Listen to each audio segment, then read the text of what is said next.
Civilization or Barbarism, an Authentic Anthropology by Dr. Cheikh Anta. We have already explained how the structure of the city made revolution possible and why it became impossible in the larger AMP states up to modern times. Chapter 9 and Chapter 10. The narrow framework of the city allied with its isolationist philosophy made possible the victory of an oppressed social class over the dominant one.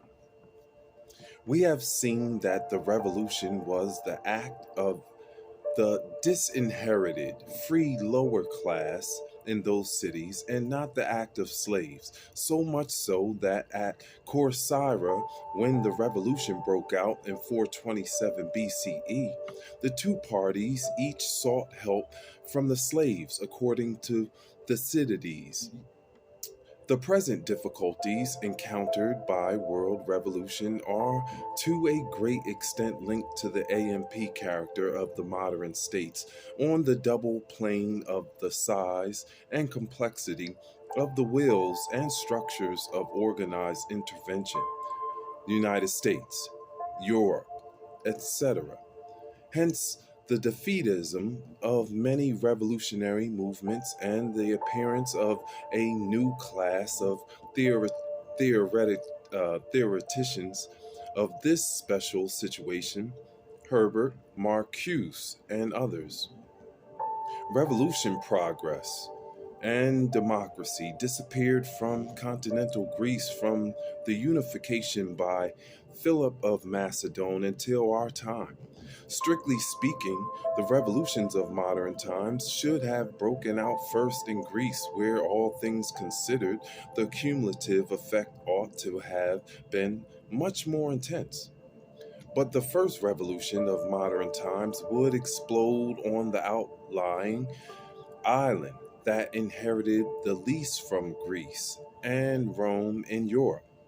What would lead one in the late Middle Ages, when all factors born from Greco Roman heritage were already in place, to guess at the singular role that Little England would play in modern times?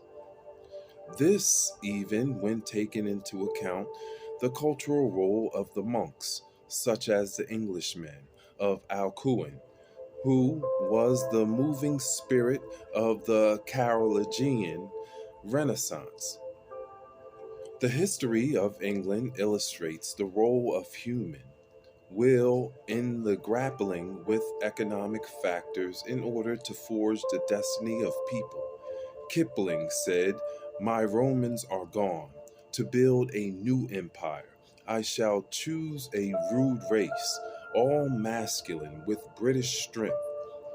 But he still expressed the willpower of a people small in number, who, after the Egyptian and Greeks, shaped the face of the earth in modern times.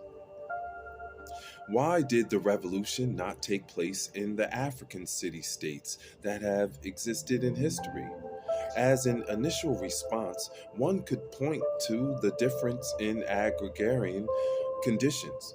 Nowhere in Africa was land a possession, a property reserved for the nobility and inaccessible to the disinherited lower classes and to foreigners. On the contrary, everywhere the stranger who arrives in the evening will find the next day a community that welcomes him and guarantees him the usufruct of a plot of land as long as he needs it. Therefore, the principal reason for the revolution in the Greek cities is absent from the African cities, which, moreover, do not know xenophobia and the corollary isolation of the foreigner that derives from it. Thus, The customs and practices did not allow the establishment of the plebeian class made up of disinherited, homeless foreigners on the outskirts of African cities. In addition, all African states, even the city states, are interventionists in both the economic and political sense. And that concludes chapter 11 of Civilization or Barbarism. I'm Uriel. Hi, sir.